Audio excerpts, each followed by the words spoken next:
Le monde diplo il a la particularité d'être possédé aussi par ses lecteurs. Et donc ces lecteurs sont regroupés dans cette association des Amis du monde diplomatique qui détient 25% des parts du journal, ce qui garantit justement aussi son indépendance éditoriale. Et donc il y a des amis du groupe diplomatique, il y a des groupes partout, et il y en a un, enfin à l'étranger il y en a moins, mais il y en a un au Burkina, il y en a au Luxembourg, il y en a au Canada je crois. Et ces groupes des amis du monde diplomatique organisent des conférences comme on le fait ici, et au Burkina on fait la même chose. Ça c'est ce que je voulais préciser. Oui, et donc moi je voudrais amener, après l'exposé de Rémi, d'abord vous dire que je suis content d'être à Chambéry, parce que pour moi Chambéry est une ville importante au niveau de la coopération franco-burkinabé, et depuis longtemps. Et donc avec Michel qui est présent, on se connaît depuis longtemps, parce que moi je crois que cette coopération est absolument nécessaire et très insuffisante de la part des pays du Nord. On a pris les richesses, on a eu le colonialisme, l'esclavagisme, on a pris les richesses et on continue à les prendre. Et la coopération, l'aide française au développement, elle ramène surtout de l'argent au nord et pas suffisamment au sud. Mais Chambéry, justement, et un certain nombre d'autres villes, constituent des exceptions en ayant cette coopération que je voulais saluer au départ. Alors après, justement, je voulais parler un petit peu des responsabilités et de l'histoire. D'abord des responsabilités de nous, le Nord. Avec la boîte de Pandore qu'on a ouverte en 2011, quand on a détruit la Libye et assassiné son chef d'État. Alors ne me dites pas que j'ai une amitié particulière pour Kadhafi, hein. C'est pas du tout ça la question. Mais c'était un État qui existait, qui avait une certaine stabilité, et que quand ça a commencé, avec un certain nombre d'autres, moi en tout cas j'ai écrit à ce sujet, en disant qu'on ouvre une boîte de Pandore et c'est toute la sous-région qui va être déstabilisée. Et effectivement, c'est ce qui s'est passé. C'est toute la sous-région qui a été déstabilisée, pas chronologiquement au même moment. Ça a commencé avec le Mali d'abord. Alors c'est vrai qu'on parlait tout à l'heure, on y reviendra peut-être, l'Algérie est aussi une des causes de ce qui se passe au Burkina Faso avec le fils. Enfin, il faut faire de l'histoire, c'est important. Et donc, quand on a donc détruit l'État libyen et assassiné Kadhafi, et quand on a permis que des dizaines de milliers d'armes se répandent dans toute la sous-région, c'est facile, un Kalachnikov, ça coûte à peu près 250 000 à 300 000 francs au Burkina Faso, d'après ce que je sais, l'information que j'ai, t'inquiète bien pour appeler. Voilà, donc c'est facile de trouver des armes, parce qu'il y en a partout, et puis des gens désœuvrés, pour des causes, effectivement, éventuellement, d'États qui ne peuvent pas répondre à tous les besoins de la population et de la jeunesse, mais aussi parce qu'il y en a certains qui, tout simplement, ont été libérés par ça. Et les armes que la France parachutait, par exemple, sur Benghazi, elles tombaient, et c'était de notoriété publique, directement dans les mains des djihad islamiques. Ils se frottaient les mains. Voilà, donc ça, c'est une des raisons sur lesquelles nous sommes responsables en partie de ce qui se passe. Alors, en quoi aussi nous sommes en partie responsables? Parce que moi j'ai envie, c'est bien qu'on ait parlé des responsabilités de l'État burkinabé, on y reviendra. Mais j'ai envie aussi de parler de nos responsabilités. Parce que quand on soutient des chefs d'État comme Compaoré, justement, ou comme, parce que c'est un jour ça va tomber là-bas aussi, on dira, ah, là-bas aussi, le Tchad. Quand on envoie les avions français bombarder des rebelles tchadiens qui luttent contre un gouvernement que je qualifie moi personnellement de dictatorial, celui de Brice Déby, qui est notre grand ami, quand l'aviation de Barkhane fait ça, à mon avis, elle ne fait pas son rôle de lutte contre le terrorisme, mais elle va créer un nouveau foyer du terrorisme lorsque ça se déstabilisera un peu plus au Tchad. Quand il y a eu les événements, on pourrait remonter, parce que Blaise Compaoré, il faut quand même se rappeler, c'était notre chef d'État. Il était bien, on l'aimait beaucoup, Blaise Compaoré. On oubliait ce qui se passait, on oubliait qu'il avait trafiqué les diamants pour soutenir les rébellions sanglantes en Sierra Leone et au Libéria. Ça fait partie des défaillances de l'État burkinabé, ça. On oubliait qu'il était notre allié pour soutenir les forces nouvelles de Côte d'Ivoire, c'est-à-dire celles qui ont permis de porter au pouvoir l'actuel président de Côte d'Ivoire, où la situation n'est pas reluisante, hein. On ne peut pas dire que c'est stable en Côte d'Ivoire. La réconciliation n'a pas encore eu lieu, et je ne souhaite pas de malheur à la Côte d'Ivoire, mais je suis inquiet aussi pour ce pays. Et donc quand nous avions comme grand ami Blaise Compaoré, à tel point qu'il pouvait se prévaloir de dire qu'il pouvait éventuellement prétendre avoir le prix Nobel de la paix en 2012 ou en 2013. Ça avait fait un peu sourire dans les milieux qui s'occupent de l'Afrique. Donc quand on ne dit rien par rapport à tout ça, quand éventuellement on soutient, eh ben oui, on participe d'une certaine façon à la déstabilisation de l'État burkinabé. Parce que ce dont je viens de parler, ces trafics qui avaient lieu au moment de la Sierra Leone, au moment du Libéria, au moment de la Côte d'Ivoire, eh ben ça déstabilisait la société burkinabé. Je vous assure, moi je la connais depuis 87, cette société. Elle a bien évolué, et malheureusement, pas dans le bon sens.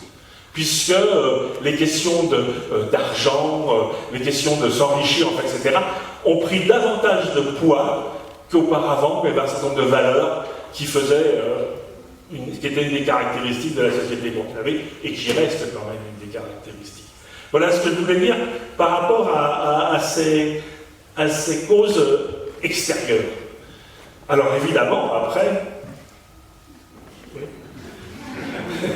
Oui, c'est vrai qu'on a tendance à être long, mais parce que c'est pas si facile de comprendre ce qui se passe. Parce qu'en même temps, Rémi disait, il lutte contre l'école française, enfin, etc. Boko Haram, vous savez ce que ça veut dire? C'est l'école impure, c'est l'école des Blancs, c'est la même chose, la même base de lutte qui se fait. Alors effectivement, là, il y a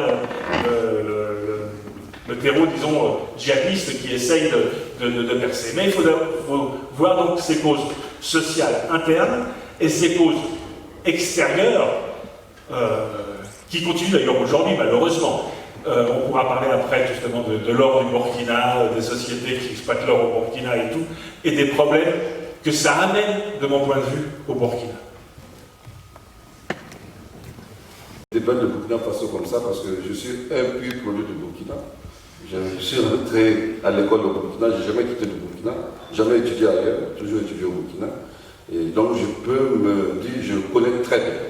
Et dire que, et puis je suis surpris de votre analyse, parce que surtout quand vous trouvez de la virtuosité aux terroristes et vous trouvez beaucoup de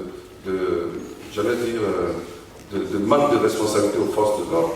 Et quand vous décrivez Amadou Koufa comme étant quelqu'un qui se fonde sur le déficit de la présence de l'État pour justifier ce qu'ils font, mais je trouve que ça c'est très dangereux. Et c'est très très dangereux. Et je comprends pourquoi aujourd'hui ces gars-là ont un certain relais à l'international. Je connais très bien le monde diplomatique. Parce que moi-même j'ai été libraire, c'est un journal que je respecte et que j'ai en collection. Dire aujourd'hui, trouver des excuses à ces bandes armées qui ont perdu tout humanisme et qui attaquent des femmes, des enfants qui ne font pas de détails, trouver qu'il y a un fond qui puisse justifier cela, je dis non. Il faut revenir, vous-même vous l'avez si bien dit, en 2016, avant 2016, le Burkina Faso ne connaissait pas d'attaque. Il n'était pas extraordinairement bien géré par contre. Parce que le président que lui, il l'a décrit tout à l'heure, c'est lui qui était aux affaires depuis 30 ans. Mais le Burkina Faso ne connaissait pas d'attaque. Et tout d'un coup, après l'insurrection populaire qui a arrêté 27 ans de pouvoir absolu, tout d'un coup, le Burkina Faso commence à connaître des attaques. 2016, avenue Kwame Nkrumah. 2017, avenue Kwame Nkrumah. 2018, état-major et ambassade.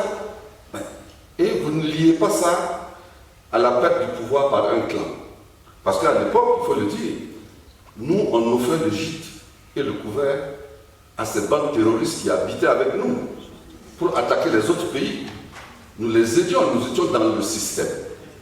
Mais dès lors que le peuple burkinabé a pris ses responsabilités et a mis dehors ce pouvoir, et a organisé des élections qui ont été reconnues par le monde entier comme étant un modèle de transparence, et avec l'arrivée au pouvoir de Roch Christian Kaboré, dès lors que ce nouveau pouvoir est arrivé en place, les terroristes ont commencé à nous attaquer, et ils ont même fait des revendications pour nous demander des comptes qu'on a refusé de donner, en disant oui, il y avait des contrats entre nous et l'ancien régime. Nous on dit mais ça ne nous engage pas. Et depuis lors, on est attaqué. Et maintenant, justifier cela en disant oui, c'est parce que l'Est est mal géré et on a exclu des paysans des terres pour en faire des réserves. Ça, je me crois en Afrique du Sud dans les années 1978. Ça n'existe pas. S'il vous plaît, ne croyez pas à ça. C'est vrai. Dans l'Est, il y a des zones de chasse, mais on n'a exclu personne. Moi, j'ai un cousin qui a une zone de chasse là-bas, les paysans sont là. Et c'est sur ces paysans que les propriétaires des zones de chasse utilisent pour faire de la visite. Ils sont dans leur village, ils continuent à cultiver leur terre, mais c'est une zone réglementée. Et dire qu'il y a des sociétés aurifères qui se sont installées et qui sont prédateurs, ce n'est pas vrai. Parce que le Burkina Faso est un état de droit. Pour pouvoir ouvrir une société minière, il faut respecter les règles. Maintenant, ces règles peuvent être critiquables. Je ne dis pas non, mais c'est un état de droit. Donc, je ne peux pas accepter qu'on dise qu'aujourd'hui, il y a des populations qui sont dépossédées de leur terre au profit de certains seigneurs et que c'est cela qui justifie le terrorisme. Non, ce qui justifie le terrorisme, c'est que c'est un phénomène d'abord mondial. Et c'est bien d'avoir donné toutes les statistiques en disant il y a tant d'écoles qui ont été fermées, etc., mais il faut donner des statistiques contraires qui, malgré cela, il y a combien d'écoles qui sont restées ouvertes? On a eu la prouesse d'organiser les examens de fin d'année cette année, et dans plusieurs localités où on ne pensait même pas pouvoir les organiser. C'est cela qu'il faut regarder, c'est le train qui arrive à l'heure qu'il faut regarder, pas seulement ce qui arrive en retard. Et ensuite, il faut, ce phénomène de terrorisme, je dis c'est un phénomène mondial, et aucun pays n'est à l'abri. Faites comparaison n'est pas raison, mais si vous prenez les attaques qui a eu lieu en Europe, citez-les. Et en Afrique du Nord, citez-les. Donc c'est pour dire qu'aujourd'hui nous sommes face à un phénomène contre toute l'humanité, et où chacun doit assumer ses responsabilités.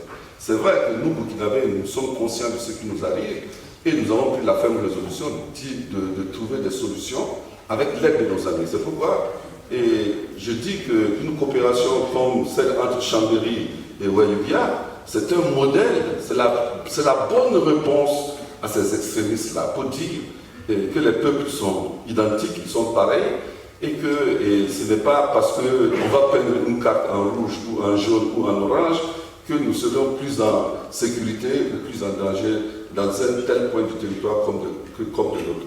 On peut bien exploser dans un attentat, dans un café à Paris ou à Lyon, et que dans une rue de N'Djamena ou de Niamey ou de Ouagadougou. Donc c'est pour dire que nulle part nous sommes à l'abri de l'excès de ces extrémistes-là. Et dire enfin que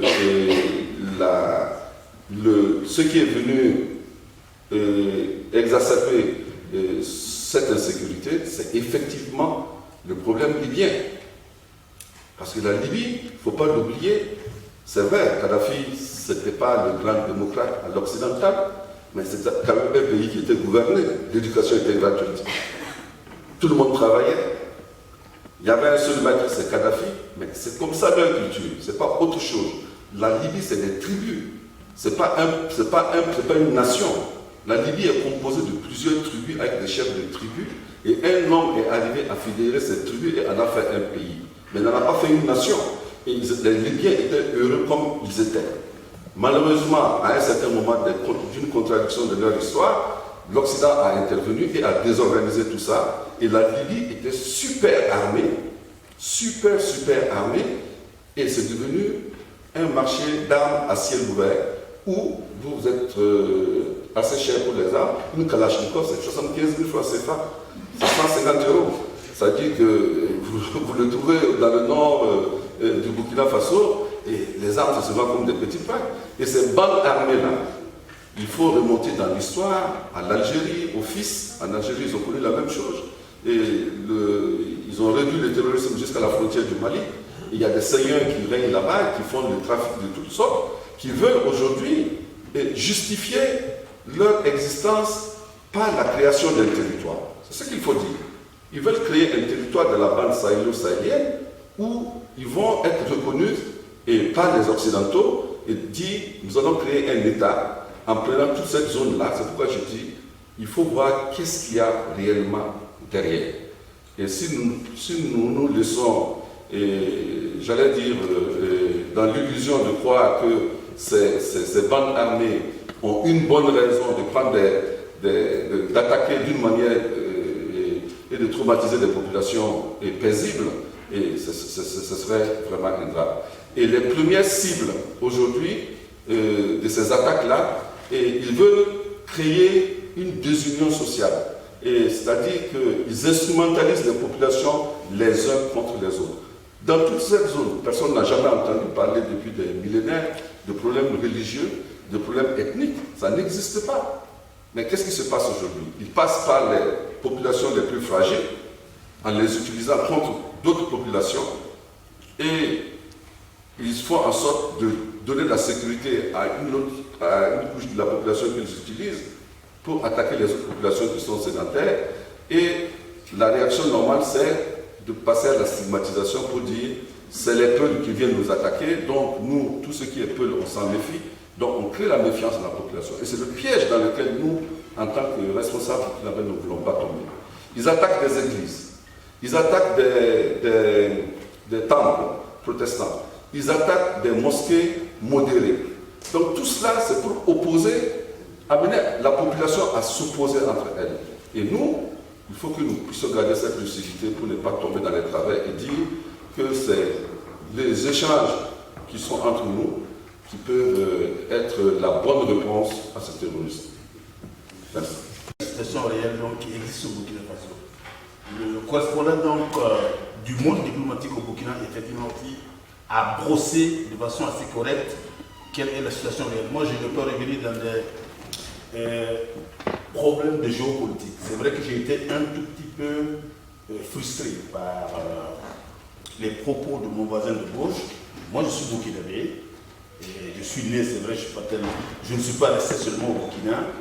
Mais quand vous dites que l'Est est une zone riche, non, l'Est n'est pas plus riche que l'Ouest du Burkina. Quand vous dites que c'est une zone aurifère, je dis non, je suis le maire de la commune de Ouayoua au nord et la société Karma SA, en plus de Isekan, sont les deux plus grandes mines.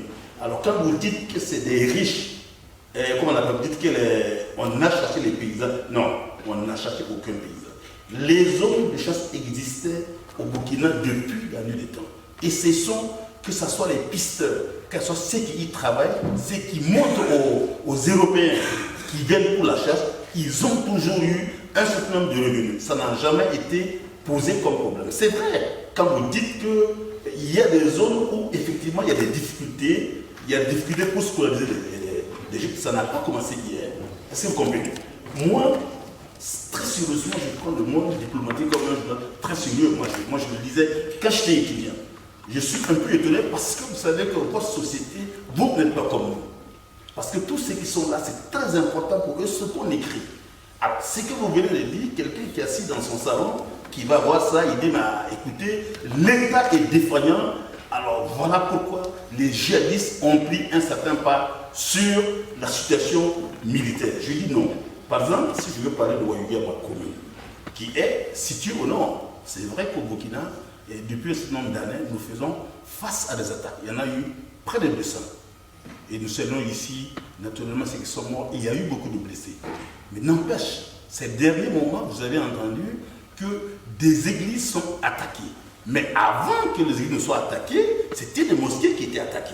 Donc vous comprenez que ce qu'ils veulent, c'est que nous, les simples citoyens, que nous puissions vivre, et comment on appelle ça, que nous ne puissions pas donc nous entendre.